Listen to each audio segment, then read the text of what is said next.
3 minutes. Mr. Glass! You forget he had an appendectomy a month ago.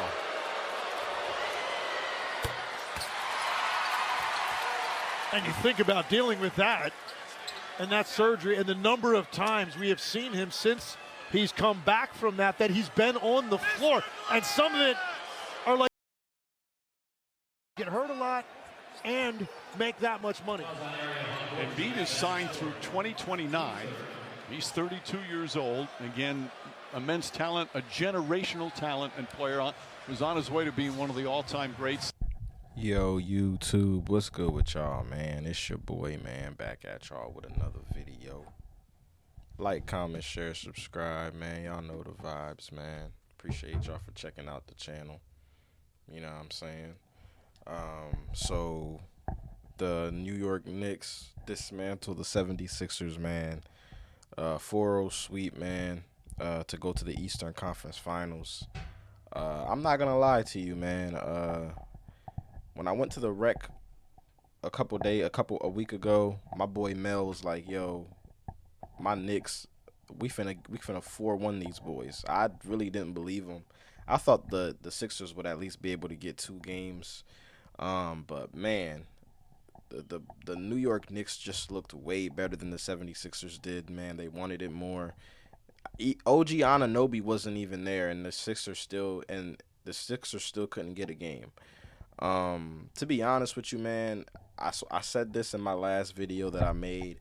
I do believe that the 76ers definitely need to start considering moving on from Joel Embiid, man. And let's get one thing straight, okay?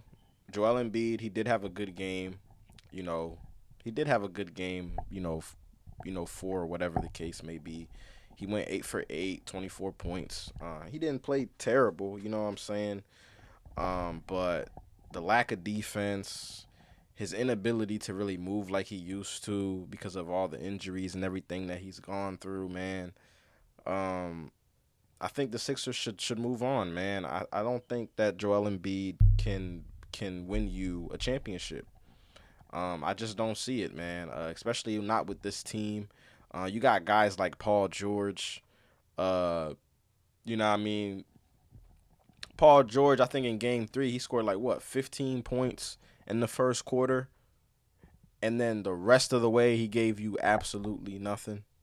You know what I mean? You're paying that guy $50-something million a year. Come on, bro. You're paying Joel Embiid like $60 million a year the next couple seasons as well. I don't know, man. You got VJ Edgecombe and Tyrese Maxey. I think those are really the only 2 building blocks that you guys really have right now, as far as trying to build a contender in the future. VJ Edgecombe, as good as he played as a rookie, man, shouldn't have to be relied heavily upon in the playoffs like that, man. You know what I'm saying? Tyrese Maxey, I think he has potential to be a number 1 option, but I definitely think that the Sixers need to get another guy in there that can really fit into what the hell they doing. Because to be honest with you, at this point, I don't know what they're doing. I mean, they definitely fooled us when they came back from 3-1 against the Celtics. You know what I'm saying? But I feel like that's more of an indictment on the Celtics than anything because they didn't have another game plan. You know what I mean? Just jacking up threes and just hoping it goes in. I just don't think that's, you know what I mean, sustainable to winning, you know what I mean? So that's that. But at the same time, man, I think, like I said, their championship hopes rest solely on the shoulders of Embiid, man. And I just don't see it, man. I just don't see it, man. Let's go ahead and see what Embiid had to say about, the series and everything, though. Let's go ahead and check that out.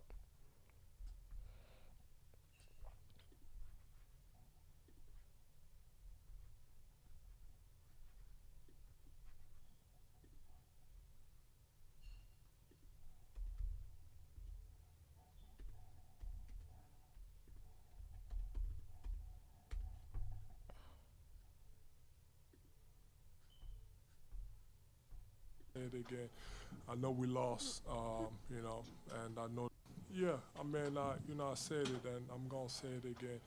I know we lost, and I know that's not the right mentality to have, but for me, this was a success.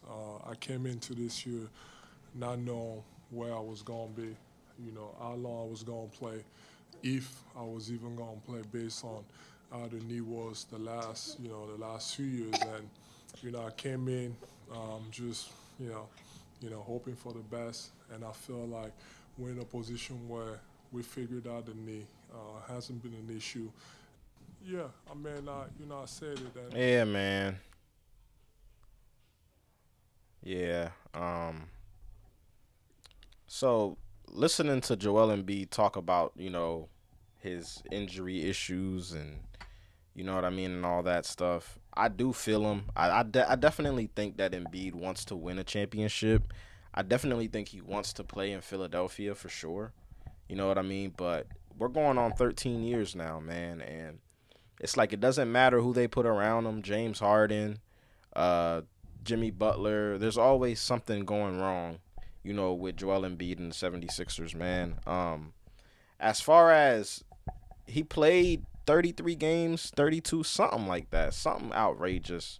Uh, 33 some games to this year. I definitely think he wants to compete, man, but he's just unreliable. You know what I mean? And I think that the Sixers would benefit heavily on getting out of the Joel Embiid business sooner rather than later. No offense to Joel Embiid. I think Joel Embiid is an all-time talent, former MVP. I'm not saying that he's a bad player by any stretch of the imagination, man, but you can kind of see that his game is not really what it used to be. You know what I mean? He's still a good player, though. He's still one of the best centers in the league when healthy, for sure. But I don't think you're ever gonna get that MVP Joel Embiid again. You know what I mean? With all the injuries and him not taking care of his body early on, all that weight on just you know what I mean. It's just not sustainable to winning a championship. I'm not really sure what teams would trade for Joel Embiid at this moment in time. To be honest with you, I think that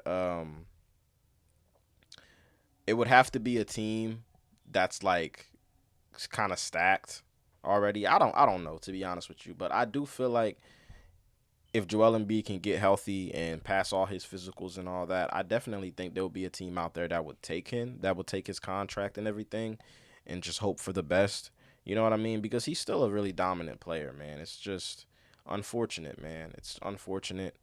But it is what it is, man. Like I said, availability is the best ability, and Joel Embiid is never available.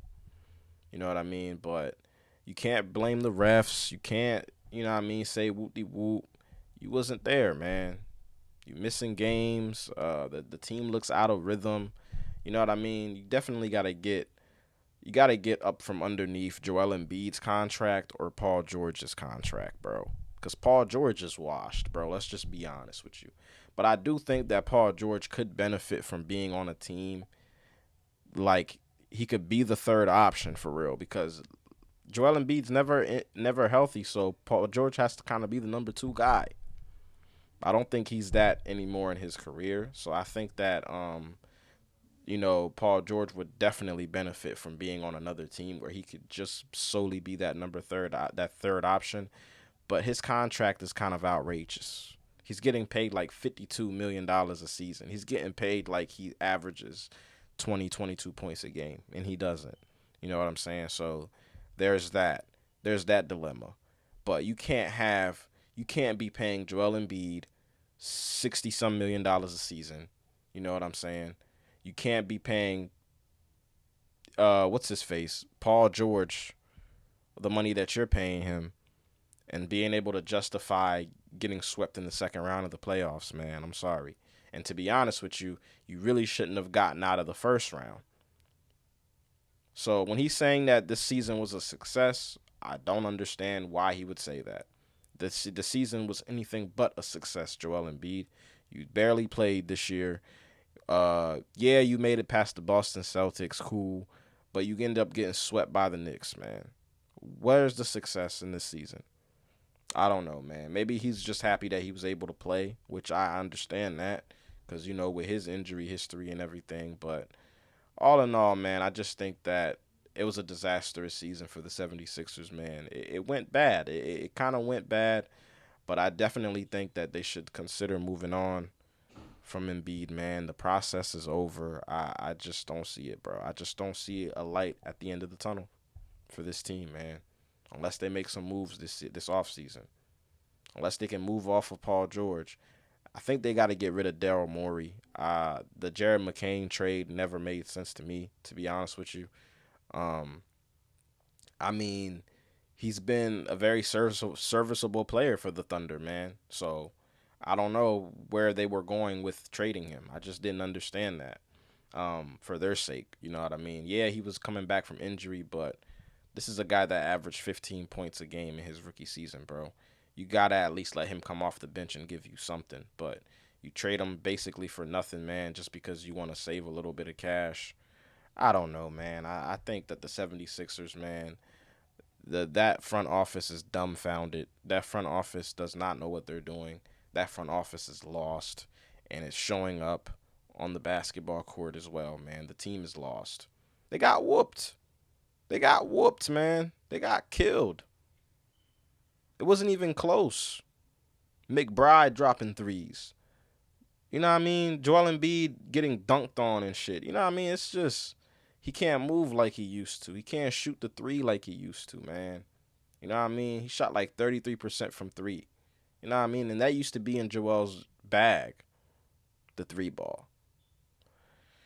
But yeah, man, y'all let me know how y'all feel about the 76ers, man. I think that they should, like I said, I think they should move on from Joel Embiid, man, and start fresh with Tyrese Maxey being the number one option. But y'all like, comment, share, subscribe, man. Y'all let me know how y'all feel about it, man. We can have a discussion about it in the chat. I'm out, man. Peace.